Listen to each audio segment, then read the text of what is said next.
Welcome to the Tech Egg. Don't get scrambled. Enjoy the video.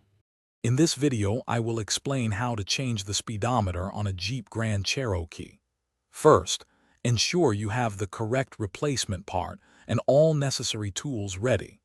Always disconnect the vehicle's battery before starting any electrical work. Carefully remove the dashboard trim to access the instrument cluster. This preparation ensures a smooth and safe replacement process. Now, let's remove the old speedometer.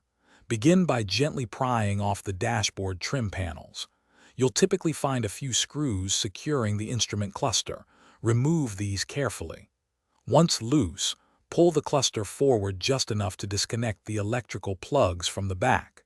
Then, you can remove the old speedometer unit from its housing. Installing your new speedometer is essentially the reverse of removal. First, carefully place the new speedometer into the instrument cluster housing. Reconnect all the electrical plugs firmly to the back of the cluster. Gently slide the entire instrument cluster back into its dashboard opening. Finally, secure it with the screws and reattach all the dashboard trim panels.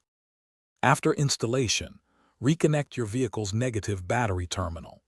Start the engine and observe the dashboard for any new warning lights.